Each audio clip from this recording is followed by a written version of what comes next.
Assalamualaikum warahmatullahi wabarakatuh. Selamat pagi dan salam hangat untuk seluruh mitra Pandawa dimanapun Anda berada.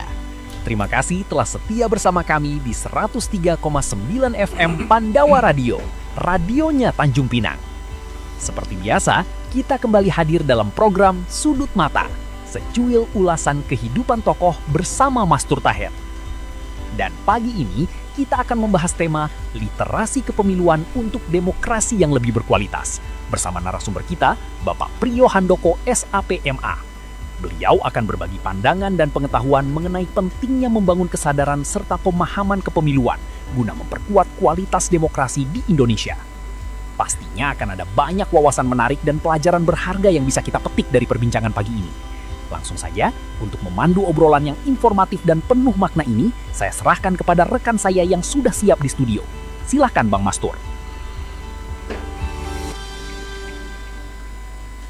Terima kasih. Assalamualaikum warahmatullahi wabarakatuh. Selamat pagi, mitra Pandawa dimanapun saja berada. Bertemu kembali dengan saya, Mastur Tahir, dalam kilasan ke-38 acara Sudut Mata, secuil ulasan kehidupan tokoh bersama Mastur Tahir. Kali ini dengan tema literasi kepemiluan untuk demokrasi yang lebih berkualitas. Yang sudah hadir di tengah kita salah satu anggota KPU. Nanti kita akan berkenalan lebih jauh, yakni Bapak Priyo Handoko SAPMA. Pendengar sekalian, mitra Pandawa, bahwa acara ini ditaja atau disponsori bersama oleh Topnet dan Apicom Multimedia. Bagi para pendengar yang ingin berpartisipasi, kami sampaikan bahwa Pandawa Radio juga menyediakan laluan atau channel Facebook Radio Pandawa FM, Instagram, YouTube, dan website www.pandawafm.com. Para pendengar sekalian, ya, pada kilasan ke-38 ini dengan tema kepemiluan, ya, ini memang agak jauh dengan hiruk pikuknya pesta demokrasi, ya, tapi kita ingin menyorot sejenak, ya, yang menyelenggarakan pemilu, ya. Tapi sebetulnya pada bulan ini, ya, di negara tetangga kita sedang ada juga perhelatan pemilu lokalnya di negeri Johor, ya, namanya Pilihan Raya Negeri Johor. Karena ada satu hal maka dipercepat, ya, bersama dengan Negeri Sembilan yang saya amati, yang akan dilaksanakan pada Juli dan Agustus. Nah, pendengar sekalian, ya, kita akan membagi segmen ini. Ya, pertama kita akan berkenalan dengan Bapak Priyo Handoko, kemudian segmen kedua dan ketiga kita akan memperdalam tema yang akan kita diskusikan lewat udara. Kami menyediakan ruang atau channel untuk mitra Pandawa berpartisipasi dalam acara ini. Baik, Pak Priyo Handoko, ya, assalamualaikum. Waalaikumsalam, Bang Mas Tahir. Ya. Jangan dipanggil Bapak lah, tak enak saya. Saya panggil apa nih? Panggil Priyo aja, Bang. Ya, karena kalau panggil pria kan sama juga kan, Priyo. Dari nama kelihatan Priyo Handoko, ya, Jawa namanya, ya. Ya.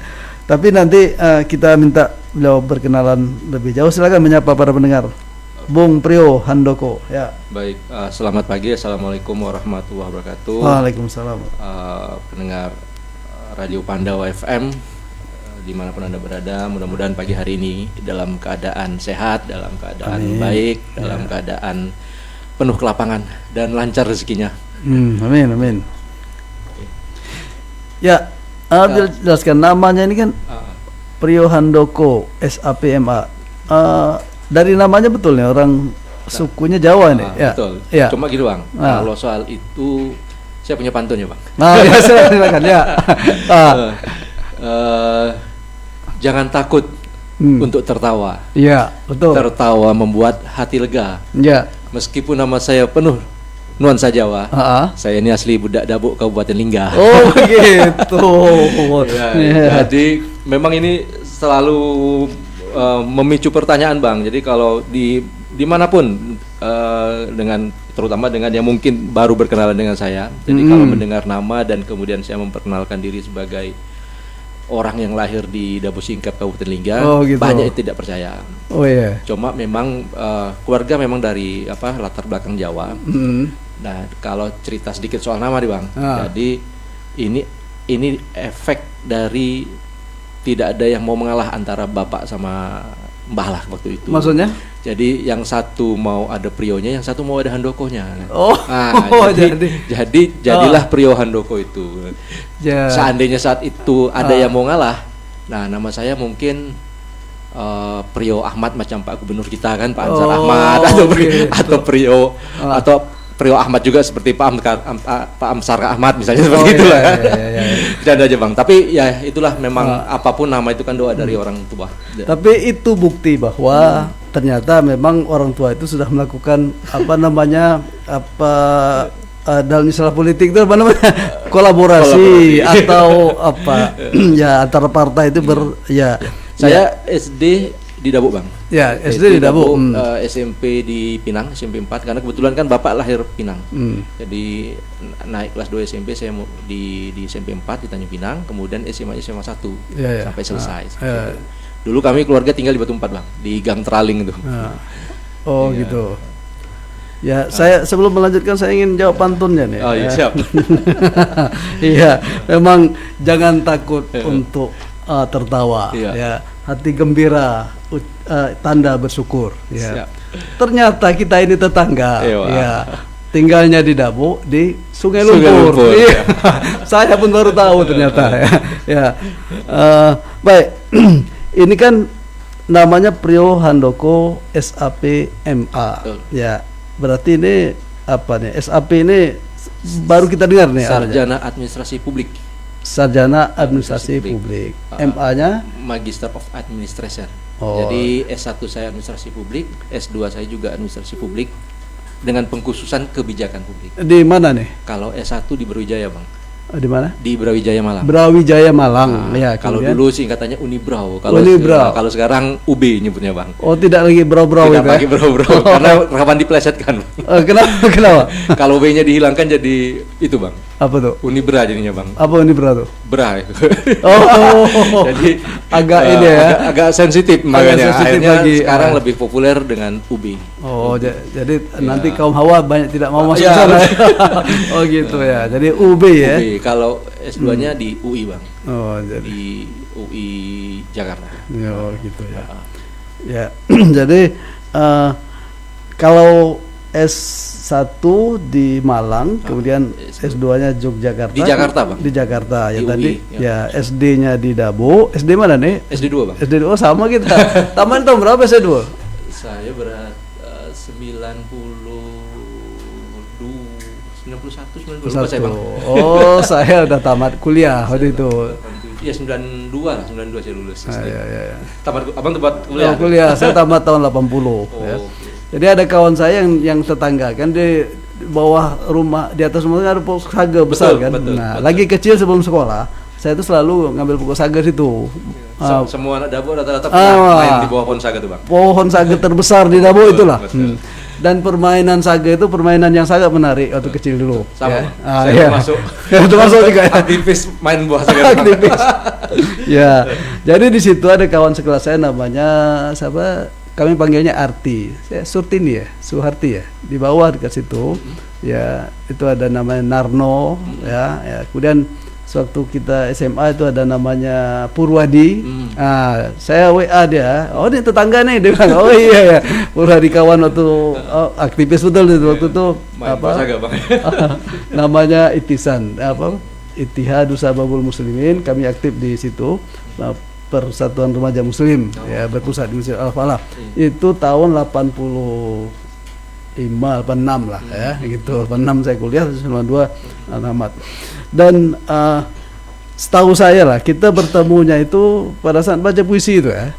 Ya. Sebelum itu mungkin sudah temu di beberapa forum ya, terkait dengan pemilu, sosialisasi pemilu pernah jumpa. Tapi mungkin yang betul-betul baru agak merasa ada ikatan emosional lah. Itu di forum Ya pembacaan puisi. Ya. Tapi saya belum tahu waktu itu ternyata orang Dabo juga kan. Iya. Baru tahu ya setelah bincang-bincang beberapa waktu setelah itulah ya. Ya.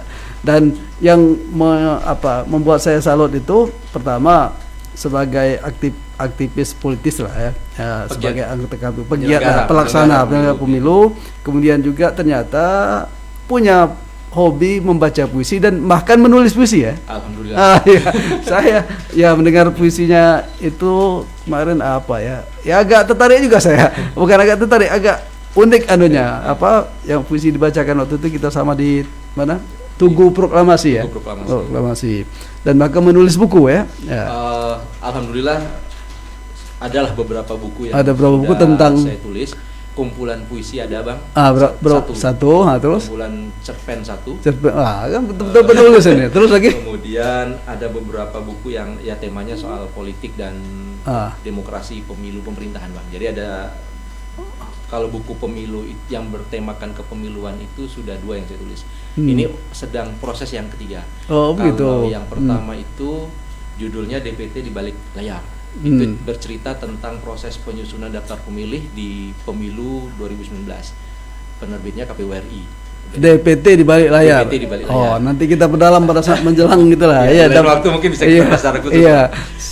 Sekarang ini kita belum hangat sangat tentang pemilu, kita mencoba untuk bagaimana kinerja KPU nih sebagai anggota KPU. Kemudian ada lagi buku judulnya Kotak Suara, Corona dan Cangkang-Cangkang Gonggong. Ini bercerita tentang pilkada di masa pandemi. Oh gitu. Kotak Suara, Corona dan Cangkang-Cangkang Gonggong. Kalau kotak suaranya kita paham lah Bang kan pemilunya. Terus coronanya momentum pandeminya. Terus kalau Cangkang-Cangkang Gonggong itu Bang, jadi kebetulan maskot pilkada 2020 pada saat itu pilkada itu adalah gonggong Bang. Oh iya jadi gitu. Waktu itu kenapa kami memilih gonggong, karena memang gonggong ini kan identik dengan Kepri. Betul. Pertama dia hewan endemik di Kepri, orang Kepri juga sangat familiar biasa makan gonggong dan kita punya slogan kalau belum makan gonggong berarti belum sampai ke Tanjung Pinang dan Kepri ya, Kepri ya umum atau Kepri secara umum. Nah, kemudian kita juga punya batik gonggong, kita juga punya gedung gonggong. Makanya saat itu pilkada 2020 kami menjadikan gonggong sebagai maskot pilkada. Terus kemudian yang berikutnya yang dimaksud cangkang-cangkang gonggong ini adalah jadi pada saat proses pengundian nomor urut paslon di pilkada 2020 kami memasukkan kertas kecil-kecil yang bertuliskan angka itu ke dalam cangkang gonggong. Jadi kami memunculkan cangkang-cangkang gonggong itu dalam proses pengundian nomor urut paslon. Jadi itulah yang kenapa dan kemudian itu saya jadikan tulisan dan saya jadikan judul buku juga. Iya. Ya kebetulan kita juga pernah mengundang salah seorang pakar budidaya laut. Itu juga dia berbicara tentang gonggong. Jadi ada batik gonggong, ada apa tadi? Gedung gonggong. Gedung gonggong, terus kalau sekarang berarti ada juga maskot pilkada. Maskot pilkada gonggong. Dan dia juga bersama istrinya, namanya Dr. Muzhar, membuat kopi gonggong. Iya, ya gitu. Dan dia sudah memberikan ke saya tapi brand ini Bang. Iya, brand. Dia belum mau membudaya. Bukan dari kulit cangkang gonggong bukan. Dari isinya. Ya. Tapi sudah banyak itu di tempat kita ini anjing menggonggong. Dan itu kan menjadi peribahasa anjing menggonggong kafilah tetap berlalu. Dan itulah yang kata Prabowo kan begitu kan. Dia walaupun dikritik dia mengatakan begitu. Walaupun bukan isinya tapi karena sikapnya itu yang dia perlihatkan dengan peribahasa menggonggong itu. Ya baik, masih saya ingin berdalam ini kan Bapak Mbah Ranjawa ya namanya itu hasil koalisi antara kolaborasi dan koalisi menunjukkan bahwa suatu saat ini anaknya ini memang pegiat demokrasi ini udah berkoalisi duluan dari namanya. Terus sekarang istrinya mana nih dapatnya? Saya alhamdulillah mulai kuliah kan 99 Bang. 99 lulus 2005. Karena banyak kesibukan juniornya Bang juga saya ini kan. Di di Malang kan waktu itu akhirnya proses proses menuju sampai ke wisuda agak panjang. Jadi 2005 saya baru wisuda. 99 kuliah S1-nya sampai 2005. Nah, ketika saya kuliah 99, jadi alhamdulillah istrinya adik kelas saya, adik tingkat saya di kampus. Oh, berapa tahun di bawah? 2 tahun. 2 tahun. Ya, dia angkatan 2001. Oh, begitu. Kalau dia memang asli Malang. Jadi mudiknya, kalau dulu kami mudiknya jauh. Mudiknya saya sempat, jadi setelah lulus kuliah kan saya sempat bekerja di media, Bang. Di Jawa Pos di Surabaya, kemudian penempatan Jakarta. Jadi kalau dulu lebaran, liburan kami mudik atau pulang dari Jakarta ke Dabo. Belakangan setelah saya diangkat jadi redaktur di Surabaya, ditarik lagi ke Surabaya, mudiknya jauh, Bang, dari Surabaya, Jawa Timur ke Dabo. Nah, kalau sekarang terbalik, Bang. Mudiknya ya dari Kepri ke Malang. Ke Malang. Karena kampung mertua saya di Malang. Oh gitu. Jadi istri itu Jawa Timur, Malang, dan Prio sendiri asalnya dari campur kalau saya itu. Karena bapak kelahiran Pinang. Terus mbahnya? Mbah itu ada Jawa Tengahnya, ada Jawa Timurnya. Jadi Iya. Jadi kuliahnya di Malang S1 ya. Saya S2-nya di Malang. Di Universitas Kanjuruhan Malang tahun 2011 selesainya ya. Itu ya. kalau mau ke kampung istri selalu melewatin itu, Bang. Oh iya, Kanjuruhan Malang itu ya. Oke. Sekarang udah berapa putra nih? Alhamdulillah 3 putra. Yang pertama made in Malang, kampung istri waktu itu. Yang kedua made in Sidoarjo, karena waktu itu posisi kan saya sudah ditarik cari Jakarta, balik lagi ke Surabaya. Terus ke Sidoarjonya? Itu tahun 2013. Jadi satu sana dapat satu. Jadi satu di Malang, satu di Sidoarjo. Satu lagi? Nah, yang satu yang paling kecil yang ini ya. Yang umurnya mau 7 tahun ini. Itu made in Tanjung Pinang, Bang. Tanjung Pinang. Gitu. Jadi ada yang Malang kelahirannya, ada yang Sidoarjo, yang paling kecil ini yang insya Allah tahun ini masuk SD di Tanjung Pinang. Jadi lengkap lah. Lengkap. Ya. Saya dapat informasi dari kawan saya, kan saya WA beliau tuh, Purwadi, kabarnya mbahnya sedang ada di sini ya. Oh iya. Sedang berobat. Betul sekali, Pak. Iya. Berobat. Biasa kontrol rutin lah tiap 3 bulan sekali. 3 bulan sekali ya. Udah usia berapa tuh orang tua? Sekarang alhamdulillah 74. Ada dua-duanya? Alhamdulillah masih dua-duanya. Yang ke sini dua-duanya? Yang bapak aja. Bapak aja. Oh ya, oke. Baik, kita lanjutkan. Masih saya mendalami tentang Prio Handoko SAP MA. Lebih diperdalam tentang tadi kan sekolahnya. Sekarang aktivitas ekonominya. Ya, setelah tamat tahun 2005 terus kemana tadi? Jadi saya saat di kampus dulu, Bang, itu memang alhamdulillah cukup intens dengan dunia penulisan. Dengan karya tulis ilmiah, lomba-lomba seperti itu, begitu Bang. Ya. Jadi ini saya sampaikan tidak dalam rangka riak insya Allah, tapi mudah-mudahan bisa memotivasi pendengar. Ya, memang acara ini tujuannya itu untuk teman-teman yang mungkin masih di sekolah atau masih di kampus. Gitu. Jadi dulu saya di kampus banyak berkecimpung di dunia penulisan dan sering ikut lomba-lomba karya tulis, Bang. Jadi alhamdulillah pernah menang juara 1 lomba karya tulis ilmiah pemerintahan. Itu penyelenggaranya LIPI dan STPDN. Kemudian saya pernah jadi juara 2 lomba karya tulis ilmiah lingkungan hidup. Itu penyelenggaranya Dikti. Waktu masih kuliah? Waktu masih kuliah, Bang. Ya. Kemudian pernah juga alhamdulillah jadi juara 1, judulnya itu pemilihan peneliti remaja Indonesia. Penyelenggaranya juga LIPI, Bang. Nah, jadi banyaklah event-event yang saya ikuti dan alhamdulillah menang. Nah, dan saya juga sudah terbiasa menulis untuk media itu sejak kuliah.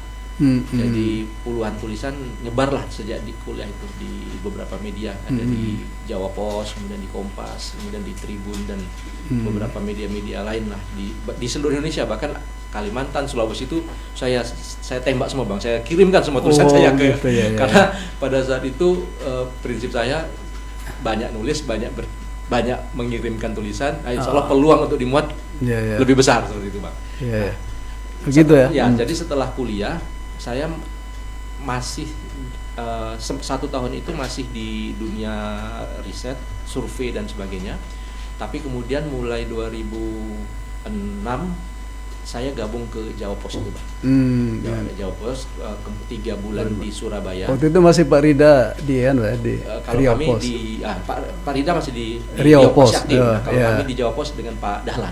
Pak Dahlan Iskan. Pak Dahlan Iskan dan Pak Rida ini kan CS betul kan. Iya, Jadi iya. kalau kita mau nyebrang ke Penyengat, Bang, di area parkir itu kalau kita cermati tembok sebelah kiri itu masih ada itu grafiti yang menunjukkan ada gambar Pak Rida dan Pak Oh iya. Dahlan. Iya. Saya baru tahu juga. Iya, itu sudah pudar sekali. Dan menurut saya karena setiap kali saya lihat situ, wah ini sebenarnya grafiti yang sangat bersejarah ini. Siapa yang nulis itu? Saya tidak tahu. Tidak tahu. Tapi Nanti di situ ada gambarnya. kita tanyakan sama Pak Rida. Iya. Beliau juga sempat kita undang ke Iya, mari. Ya. iya. Terus saya sempat juga mendengarkan yang Pak Rida. Pak Rida waktu itu. Ya, ya. Jadi Ah. saya gabung dengan Jawa Pos 3 bulan di Surabaya. Setelah itu saya ditugaskan ke Jakarta, Pak. Di Jakarta saya jadi wartawan di Desk Politik sampai tahun 2013 itu.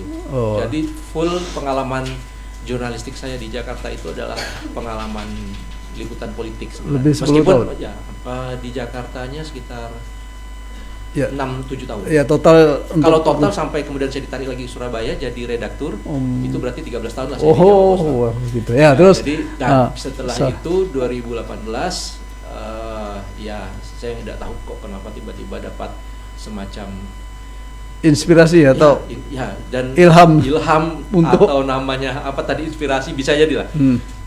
Pingin pulang lah ininya, pingin pulang, pingin berkiprah di kampung halaman sendiri. Akhirnya saya kebetulan waktu itu pintu yang terbuka rupanya jadi penyelenggara pemilu. Terus terang waktu itu, Bang, yang saya cari kampus sebenarnya. Jadi kalau misalnya karena saya sudah S2, mungkin misalnya saya pulang jadi dosen, misalnya ngajar di kampung, mungkin ada kesempatan untuk itu. Tapi rupanya jalan yang terbuka justru menjadi penyelenggara pemilu ya, tahun alhamdulillah, 2018. Berarti Jadi, sekarang periode ini sudah periode kedua. Oh. Dan insya Allah akhir masa jabatan kami yang periode ini sampai Mei tahun 2028, Bang. Jadi kurang lebih 2 tahun lagi lah. itu sebelum pemilu ya? Sebelum pemilunya kan 2029. Berarti tidak bisa lagi ikut. Mungkin mengawal sebagian tahapan. Jadi tahapan pemilu itu kan panjang, Bang. Ya. Jadi kalau Mei 2028 itu insya Allah yang sudah selesai tahapannya pendaftaran dan verifikasi faktual partai politik peserta pemilu 2029. Penyusunan daftar pemilih itu insya Allah juga sudah selesai. Jadi maksud saya tidak bisa lagi mencalonkan Tidak diri bisa lagi karena dibatasi ke undang-undang KPU. maksimal 2 periode, Bang. Untuk daerah, tapi bisa untuk pusat kan? Insya Allah bisa. Pusat bisa, ke sebelah bisa. Sebelah masa Bawaslu. Bawaslu bisa. Oh ya, masih terbuka peluang untuk Amin. penyelenggara pemilu. Ya, baik. Masih ada yang disampaikan tentang ya tadi 2018 sampai sekarang di KPU ya. Iya. Nah, dan sampailah sekarang dan nanti 2028 selesainya ya. Dan sekarang di KPU sebagai anggota bidangnya apa? Perencanaan data dan informasi.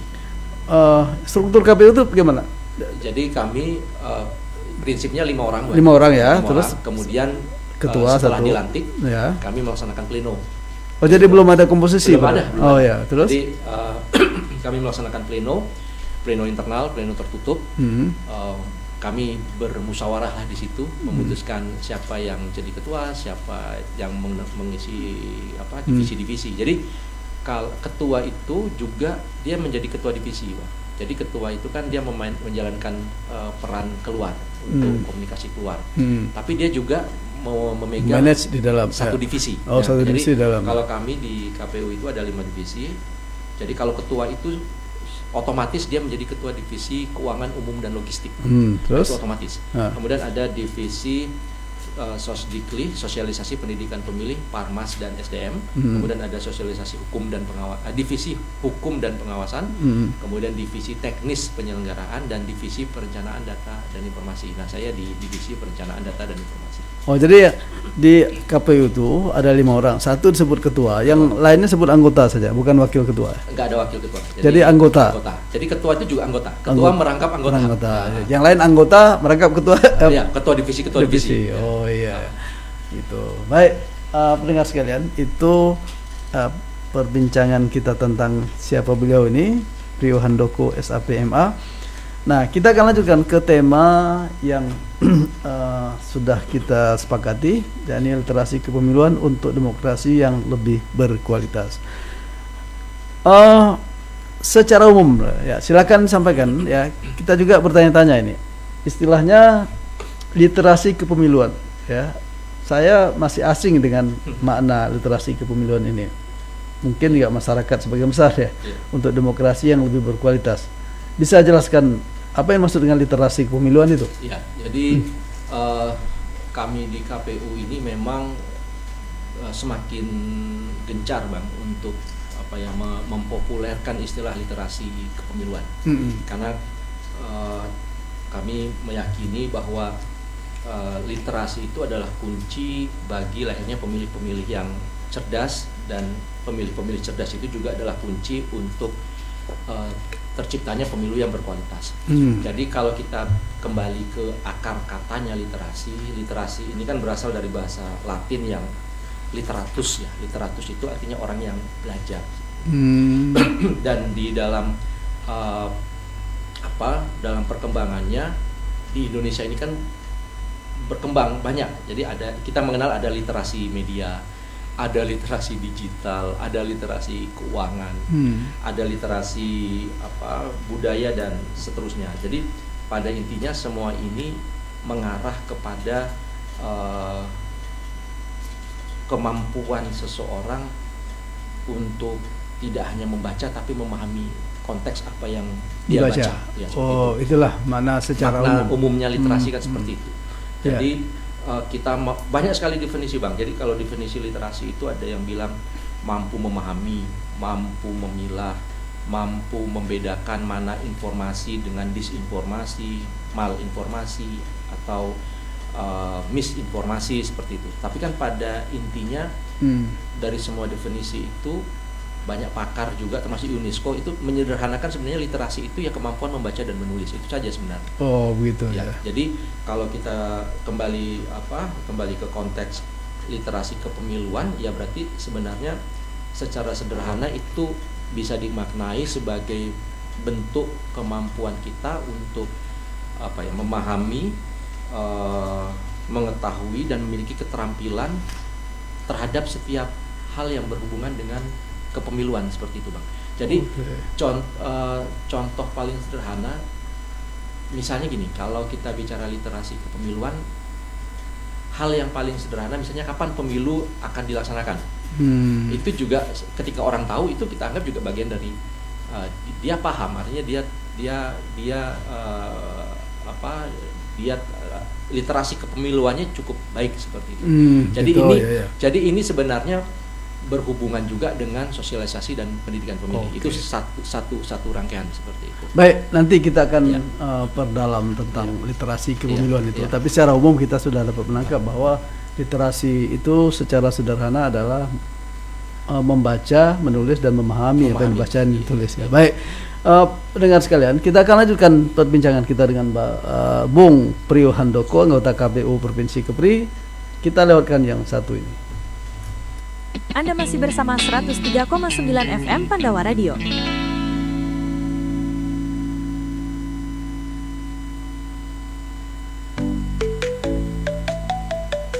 Kamu sering buffering pas nonton film?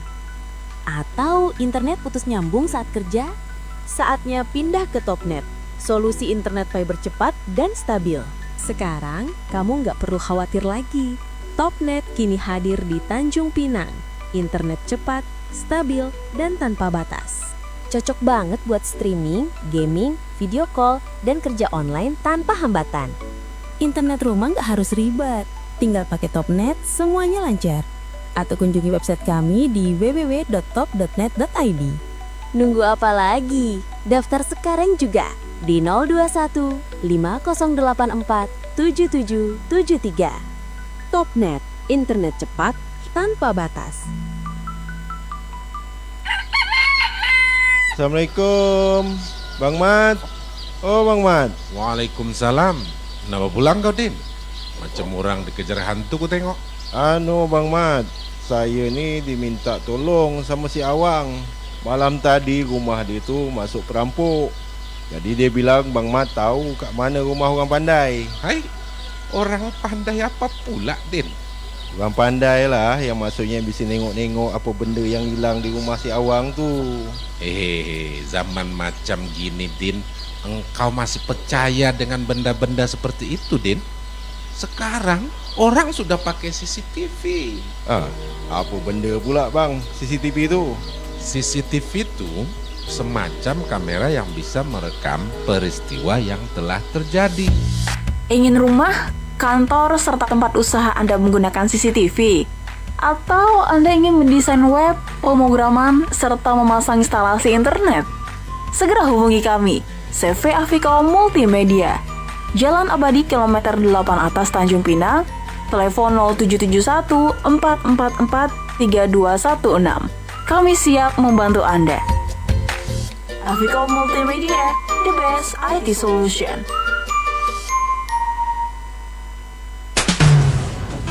Pandawa Radio. Para pendengar sekalian, kita lanjutkan perbincangan kita ya dengan Bung Priyo Handoko dengan tema literasi kepemiluan untuk pemilu yang berkualitas. Bersama saya sudah siap untuk melanjutkan perbincangan ini. Nah begini, Bung Handoko, ya, Bung Priyo. Ya, ini hasil koalisi antara orang tua namanya nih. Ya, itu kan literasi. Kalau kita sebelum kita masuk ke pemilu, secara umum itu membaca, menulis dan memahami. Kalau tidak salah, Kepri itu di antara provinsi berada pada tingkat literasi yang sangat rendah. Kalau Iya. kalau saya sempat baca itu ada di data BPS dan data Perpusnas juga. Tapi sebenarnya tidak terlalu rendah, Bang. Kalau menurut saya, kalau seingat saya itu dia berada di tengah-tengah lah itu. Oh ya. Tengah-tengah. Nah, tapi saya tadi sempat mencatat nih yang data dari BPS ya. Jadi di Kepri ini dari 16 ribuan perpustakaan. Ya. Kepri 16.000 pustaka. Se-Indonesia, Se-Indonesia. yang terakreditasi, ada akreditasi A, B, C dan seterusnya. Kita punya 76, Bang. 76 pustaka. 76 pustaka. Jadi tadi sebenarnya saya coba mencari data ini hanya untuk menunjukkan bahwa sebenarnya selama ini kan kita, kalau ini kita bicara literasi secara umum ya, Iya. literasi secara umum itu kita sering mengeluhkan soal terbatasnya akses masyarakat terhadap buku. Nah, salah satunya yang dikeluhkan soal mungkin perpustakaan yang kurang dan sebagainya. Tapi kalau menurut saya sebenarnya hari ini ya dibilang berlimpah tidak, tapi sebenarnya sudah cukup. Untuk Kepri ini, Ya. untuk Indonesia. Bahkan di Indonesia menurut saya sudah cukup. Sudah cukup. Kalau di Indonesia itu totalnya bahkan sekarang ada 219.000 perpustakaan, Bang. 219. 19.000 perpustakaan. Di Kepri 76. Kalau di itu 219.000 itu baik yang terakreditasi maupun yang tidak Oh, terakreditasi. gitu ya. Nah, kalau yang tadi saya sebut 76 di Kepri dari 16.000 itu yang terakreditasi. Jadi jumlah perpustakaan tentunya lebih banyak daripada itu. Hari ini kita juga tahu kan, Bang, banyak komunitas-komunitas juga yang ya, pustaka komunitas ya. Ya. Nah, jadi sebenarnya kalau dari sisi akses saya kira kurang relevan hari ini kalau kita mengeluhkan soal Akses untuk karena sekarang perpustakaan relatif ya. mudah dan banyak dan bisa untuk diakses seperti itu. Ya, oke. Jadi itu literasi Kepri berada di pertengahan ke bawah lah mungkin ya. Terus bagaimana dengan literasi kepemiluan untuk Kepri ini? Ini kan ada juga bisa diukur itu kan? Kalau untuk literasi kepemiluannya sendiri terus terang kita belum pernah mengukur itu, Bang. Tapi kita tentu asumsinya adalah kita tentu mengikuti tren literasi secara umum di Kepri seperti apa. Gitu. Ya tentu kami sendiri di KPU selalu berusaha ya untuk meningkatkan literasi kepemiluan di tengah masyarakat. Baik, kami di kantor punya pojok literasi, Bang. Kami punya pojok literasi, kami punya semacam perpustakaan seperti itu. Kemudian kami juga punya PPID, kami juga secara digital kami juga punya medsos, website yang bisa sewaktu-waktu diakses bagi masyarakat yang memang ingin mengetahui hal-hal yang berkaitan dengan kepemiluan. Tapi yang Jadi, kalau pojok ruang-ruang literasi itu sudah terbuka. pojok literasi di KPU itu yang membaca selain anggota KPU dan stafnya Dan siapa? staf. Nah, Ah. kadang ada beberapa mahasiswa yang sedang mengerjakan skripsi atau mengerjakan begitu. tugas, itu datang ke kantor untuk mendapatkan data-data yang mereka butuhkan untuk menyelesaikan tugas atau skripsinya. Oh, Bahkan iya, kemarin iya. banyak juga, ada juga yang sedang menempuh S2 politik, pemerintahan, itu juga datang ke kantor untuk mendapatkan beberapa data yang mereka butuhkan. Jadi Yeah. jadi prinsipnya kami terbuka. Jadi ini kalau kita bicara literasi dalam skup yang agak spesifik ya Bang, ya, terkait dengan tulisan ya. Itu kami selalu terbuka di jam kantor, siapa saja yang membutuhkan data, membutuhkan referensi itu Yeah, yeah. bisa datang ke kami. Oh, Tapi iya. kalau kita bicara literasi secara kepemiluan secara lebih luas, ya tentu harapan kami masyarakat bisa lebih aktif untuk mencari tahu, membaca dan memahami misalnya yang berkaitan dengan tahapan pemilu ataupun pilkada seperti itu. Terus bagaimana Priyo Handoko atau Bung Priyo Handoko memandang bahwa masyarakat Kepri ini terhadap kepemiluan itu seperti apa respon penilaian dari sisi literasi atau pemahaman tentang pemilu? Kalau kita bicara partisipasi dulu Bang, nah, jadi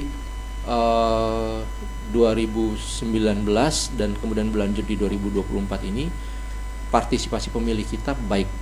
Itu menggambarkan bahwa literasi pemilunya baik gitu. Belum tentu juga. Belum tentu. juga. Tapi paling tidak goalsnya ya. Jadi paling tidak dari sisi dari sisi partisipasi sudah ada kecenderungan, ada tren yang meningkat dan menuju ke arah yang lebih baik seperti itu. berapa persen? Kalau kemarin pemilu 2019 80-an%. 80%. Sama di 2024 kemarin juga sekitar 80%. Ya, 80%. Terus memang tantangan kita berikutnya ya soal kualitas pilihan dan sebagainya. Tapi itu terkait dengan literasi tadi ya. Itu 80% dibandingkan dengan nasional di atas. Kurang lebih sama. Kalau target nasional kan 77,5%. Oh, tapi di atas berarti ya? Kita di atas target nasional. Oh, gitu ya. Terus? Ya, jadi alhamdulillah naiknya partisipasi itu sebenarnya menunjukkan ada perbaikan juga pada literasi kepemiluan. Kemudian hal yang lain yang menurut kami juga bisa menunjukkan bahwa literasi kepemiluan kita semakin baik itu terkait misalnya dengan peredaran hoax pemilu di wilayah Kepulauan Riau yang baik di 2019 maupun 2024 ada tapi tidak terlalu menonjol seperti itu. Itu juga menurut kami bagian dari adanya literasi kepemiluan yang cukup baik di Kepri sehingga tidak mudah terbawa dengan isu-isu yang tidak benar terkait dengan penyelenggaraan pemilu seperti itu. Gitu. Jadi salah satu indikasi atau indikator yang menjadikan bahwa literasi itu baik dengan adanya partisipasi pemilih. Tapi bagaimana Bung Priyo memandang bahwa sebetulnya partisipasi pemilih ini secara kuantitas oke lah, tapi sebetulnya didorong bukan oleh karena literasi. Ya. Di tengah maraknya money politik, apakah bukan karena itu maka partisipasi menjadi meningkat? Ya, kalau kami mungkin ada banyak faktor Bang ya. Kenapa kemudian seseorang berpartisipasi dalam pemilu atau pilkada. Tapi kalau kami di penyelenggara tentu kesimpulan atau analisis yang kami buat harus berdasarkan pada data kan seperti itu Bang. Nah, jadi saya tidak tahu kalau yang tadi disampaikan oleh Bang Mastur yang soal yang lain, tapi ya kami menganggap bahwa ya partisipasi masyarakat yang membaik itu ya karena banyak faktor ya salah satunya misal karena kualitas kualitas sosialisasi yang semakin membaik, kualitas daftar pemilih yang semakin baik seperti itu. Kalau ada faktor-faktor yang lain, tentu kita harus bicara berdasarkan data kan, Bang. Nah, Ya. nah kalau bicara data, bicara tentang misalnya politik uang, tentu teman-teman Bawaslu mungkin punya data itu. Tapi kan kita sama-sama tahu juga bahwa tidak banyak data tentang politik uang yang terungkap oleh Bawaslu kan seperti itu. Tidak terungkap karena tidak mau diungkap atau saya tidak tahu kalau itu. Mungkin nanti di lawan waktu bisa dengan teman-teman Bawaslu gitu, Bang. Karena pemilu 2024 ini sepertinya sudah menjadi hal yang lumrah politik uang itu ya. Tapi memang, Bang, kalau kita bicara survei survei misalnya survei indikator politik Indonesia dari Bang Burhanuddin Muhtadi itu. Tapi ini sekali lagi survei ya, bukan data KPU atau data Bawaslu, ini survei. Itu memang tren politik uang kita kan meningkat, Bang. Dari 2014 dan 2019 itu sekitar 33%. Di 2024 itu naik menjadi 35%. Maksudnya meningkat jumlah orang yang terlibat politik uang. Dan jumlah uangnya pun meningkat tuh. Kalau itu tidak disurvei oleh Bang itu tidak survei. Tapi trennya memang betul meningkat, Bang. Iya. Dan responden yang menilai politik uang itu tidak wajar, itu jumlahnya mengecil, Bang. Jadi kalau dulu oke lah ada yang mungkin terlibat politik uang, tapi batinnya menolak. Nah, tapi sekarang itu 2019 angkanya masih 60-an persen. Yang menolak. Yang menganggap bahwa politik uang itu tak wajar. Sekarang semakin kecil, 49%. Artinya memang terjadi normalisasi terhadap praktek politik uang. Normalisasi atau malah menurun, degradasi moral terhadap. Jadi gini, Bang, normalisasi itu maksudnya orang semakin menganggap politik uang itu normal. Biasa. Nah, itu hasil survei, saya lagi hasil survei, base-nya bukan data KPU, bukan data Bawaslu. Tapi bagi saya memang saya termasuk yang percaya dengan hasil survei. Dulu waktu di kampus saya nolak, Bang, untuk penelitian kuantitatif bagi saya fenomena sosial tidak bisa dikuantifisir, waktu itu bahasa saya seperti itu. Tapi dari semakin ke sini saya semakin menerima bahwa ada potensi kebenaran di dalam sebuah survei atau penelitian kuantitatif, terutama yang terkait dengan fenomena-fenomena sosial seperti itu. Jadi menurut saya ya hasil survei ini harus jadi atensi kita. Menunjukkan bahwa masyarakat artinya semakin menganggap politik uang itu biasa dan normal. Artinya secara moral pun sudah ada degradasi betul terhadap kualitas pemilu sebetulnya dari sisi itu Jadi ini jadi keprihatinan dan harus jadi atensi kita bersama ke depan. Nah, inilah makanya kenapa kemudian literasi kepemiluan itu penting. Jadi salah satu target dari literasi kepemiluan itu bagaimana pemilih itu bisa menjatuhkan pilihannya, menentukan pilihannya berdasarkan misalnya visi misi paslon. Untuk tahu visi misi tentu dia harus membaca visi misinya, atau kemudian harus tahu track recordnya calon. Nah, tentu untuk mengetahui track record dia juga harus membaca. Nah, jadi literasi kepemiluan lagi-lagi kuncinya itu penting sekali supaya ini bisa mengimbangi sedikit bisa mengimbangi yaitu tadi kecenderungan tren politik uangnya semakin kalau berdasarkan survei semakin menonjol lah seperti itu. Semakin dianggap wajar. Jumlah pun semakin besar. Jadi istilah NPWP itu sudah biasa ya. Apa itu, Bang, NPWP, Bang? Nomor piro, wani piro ya, nomornya berapa, uangnya berapa kan gitu. Baik para pendengar sekalian, itu masalah tentang partisipasi pemilih yang bisa jadi memang dianggap bahwa itu keberhasilan literasi, bisa jadi ada faktor lain yang apa ya, yang dianggap tidak ada, sebetulnya ada. Terus bagaimana ini maksud saya begini, di samping yang meningkatkan pemilih ini, di samping peran KPU yang mensosialisasi dengan nama literasi pemilu masyarakat, terus peran-peran yang lain di luar antara penyelenggara dan pemilih ini. Jadi pemilu atau pilkada ini kan pekerjaan kolosal, pekerjaan besar yang melibatkan banyak orang. Banyak orang itu semua orang. Kalau disebut semua orang tidak, karena Tidak kan juga. ada juga yang belum 17 tahun kan, Bang. Oh, iya. Ya, jadi melibatkan banyak orang, melibatkan banyak stakeholder seperti itu.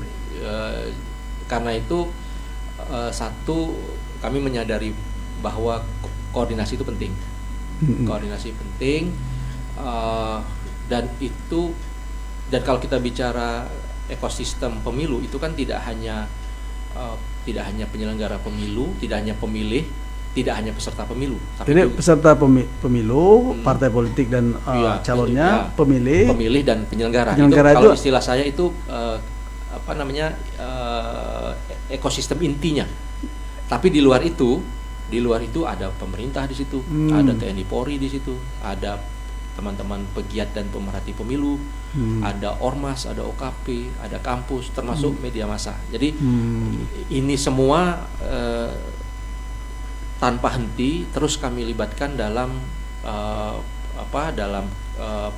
kegiatan-kegiatan, dalam agenda-agenda, dalam program-program yang ujungnya adalah meningkatkan literasi kepemiluan di tengah masyarakat. Makanya kehadiran saya di sini juga bertemu dengan senior kami, Bang Mastur, ini juga sebenarnya bagian dari literasi kepemiluan Iya, juga, iya. dalam arti yang lebih luas tadi. Meskipun kalau dalam arti yang kita kembali ke akar katanya, sebenarnya ya literasi itu ya ujungnya adalah baca, menulis dan memahami apa yang dia baca dan dia tulis sebenarnya.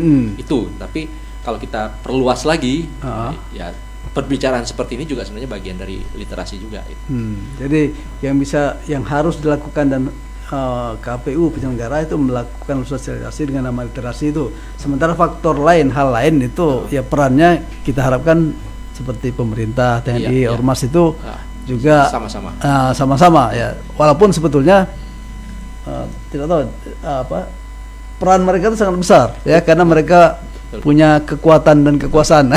Kadang-kadang nantilah ya dilanjutkan. Baik para pendengar sekalian, ya nanti kita akan lanjutkan pada season berikutnya tentang literasi pemilu ini akan bagaimana dengan literasi pemilu ini bisa meningkatkan kualitas pemilu untuk lebih jauh. Baik, pendengar sekalian, kita lanjutkan perbincangan kita dengan anggota KPU Bung Priyo Handoko, SAB MA. Bung Priyo, saya akan bertanya yang agak mengkritik sedikit. Ya.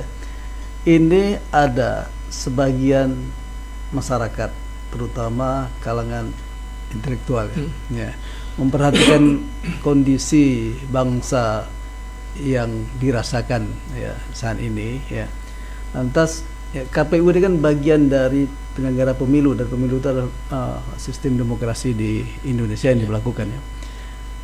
Bagaimana Bung Pri menanggapi ya? Ya, ada sebagian masyarakat yang menganggap bahwa pesimis dengan demokrasi yang berlaku di Indonesia ini.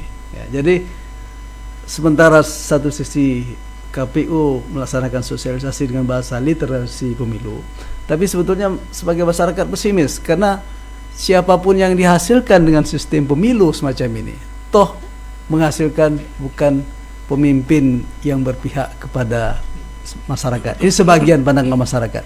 Bagaimana menurut pandangan Bung Priyo? Apa yang salah dalam hal ini? Pertanyaan yang agak berbahaya ini, Bang. Jadi ya karena maksud saya gini, kalau kami dari sisi penyelenggara pemilu, Bang ya. Yang pasti pertama,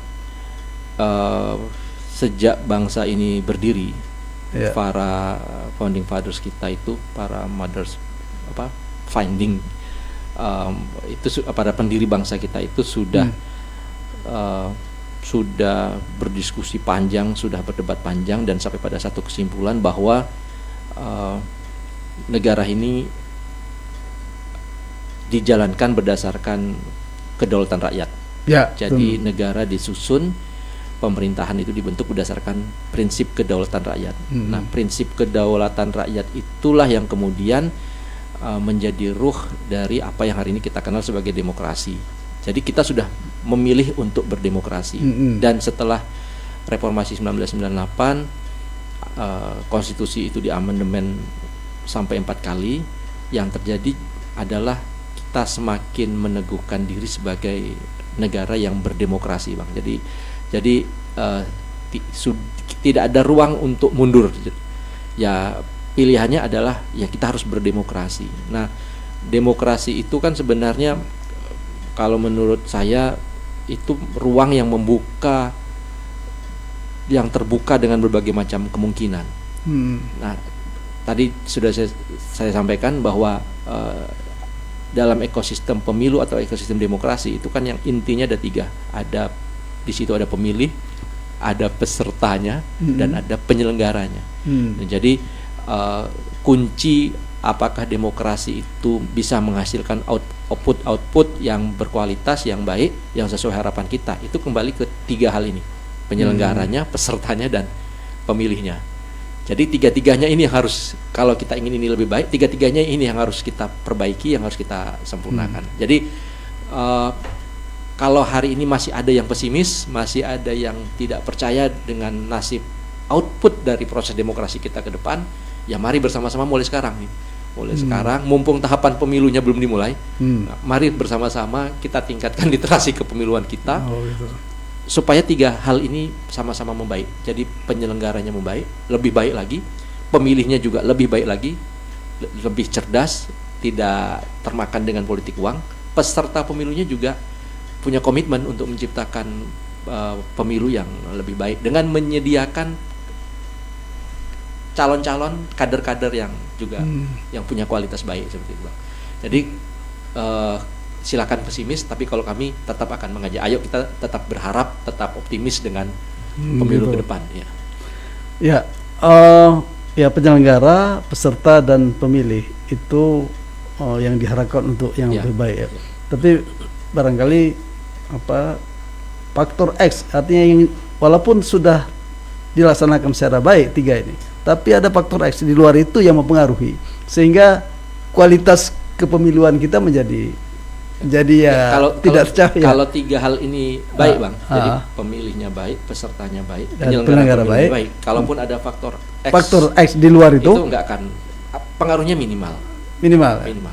Kalaupun berpengaruh minimal. Jadi ya sekali lagi saya yakin 3 hal ini, 3 aspek uji ini harus diperbaiki. Iya. Tapi ini agak saya bukan berpikir juga ya. Ada seorang tokoh mengatakan bahwa begini ya. Sebetulnya untuk yang jadi masalah kita ini adalah sistem, katanya. Bukan subsistem pemilunya. Sebab ini berlebihan juga kalau saya menilai. Malaikat pun katanya masuk ke dalam sistem kita menjadi iblis.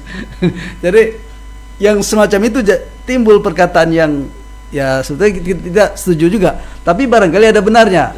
Nah, Bung Priyo mendahnya seperti apa nih?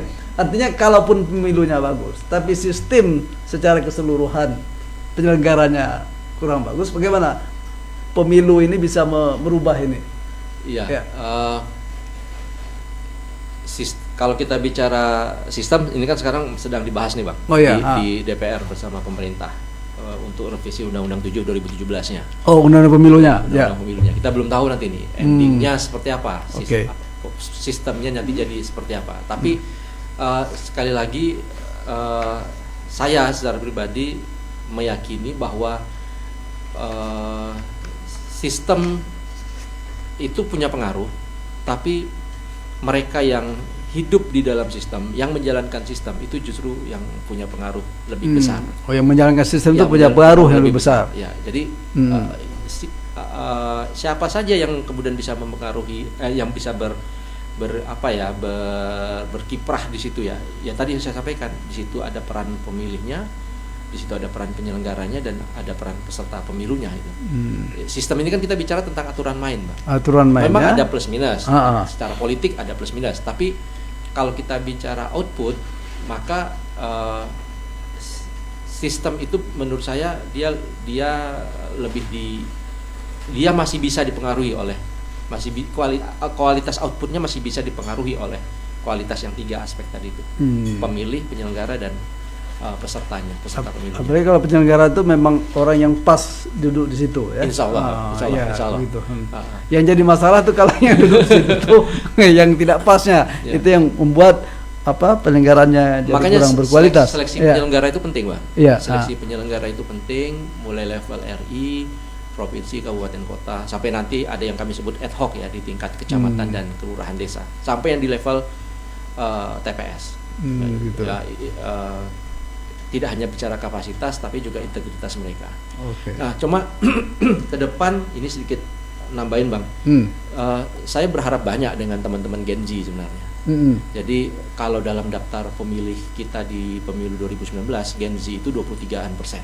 2024 kemarin sudah jadi 25%. itu Gen Z itu mulai dari usia 17 tahun sampai Gen Z, bentar Pak ya. Gen Z itu berarti sekarang dia kalau sekarang 14 sampai 29. Tapi tentu saja yang bisa memilih itu ya sudah 17 sampai 29 tahun. 17 sampai 29 tahun.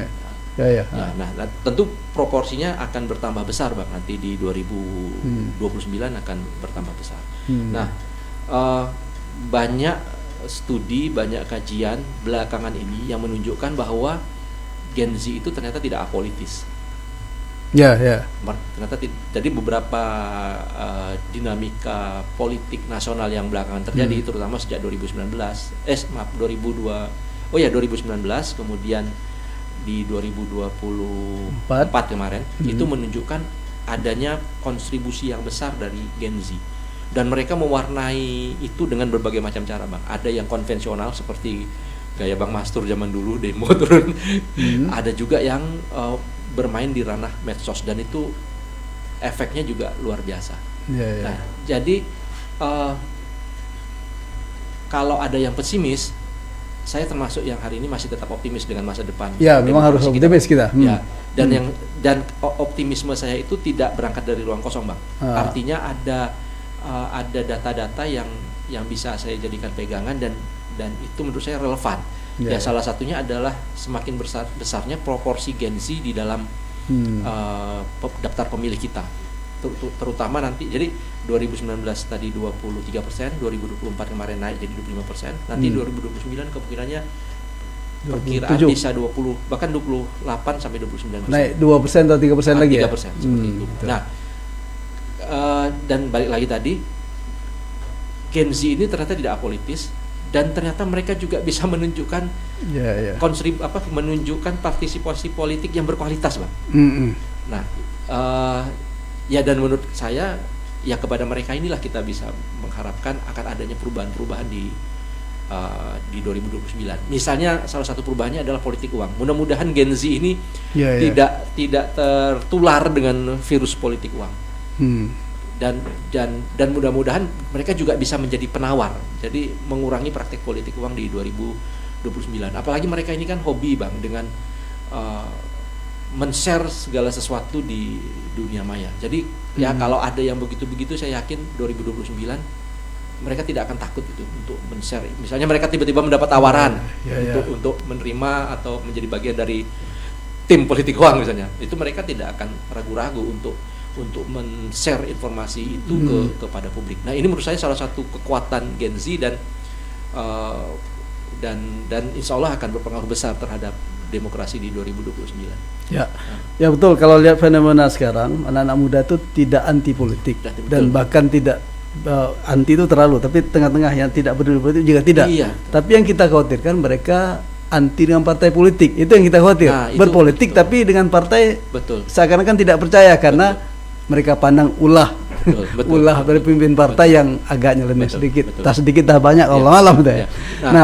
Baik, di akhir pembicaraan kita ini apa pesan kepada khalayak dan semuanya lah terhadap masyarakat ini dari KPU? Baik, pertama sekali lagi terima kasih Bang Mastur sudah diberi kesempatan untuk kita pagi ini ngobrol-ngobrol soal kepemiluan, soal literasi kepemiluan di Pandawa FM. Meskipun pemilunya katanya masih panjang, tapi sebenarnya tahun depan insya Allah kita sudah memulai tahapan pemilu. Jadi yang kita anggap masih panjang itu sebenarnya sudah tidak terlalu lama lagi.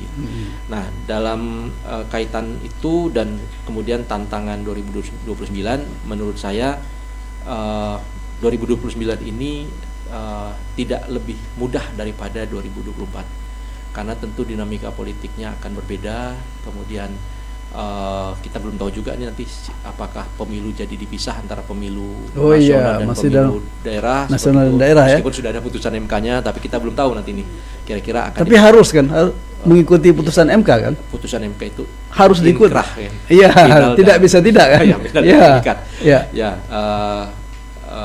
jadi banyak yang hari ini kita masih menunggu sifatnya, Bang ya. Mansur. Nah, dan juga kita hari ini tahu berdasarkan hasil survei bahwa tren politik uang memang Meningkat. seperti itu. Jumlahnya pun meningkat, uangnya meningkat kan? Ya. Kalau uangnya saya nggak tahu.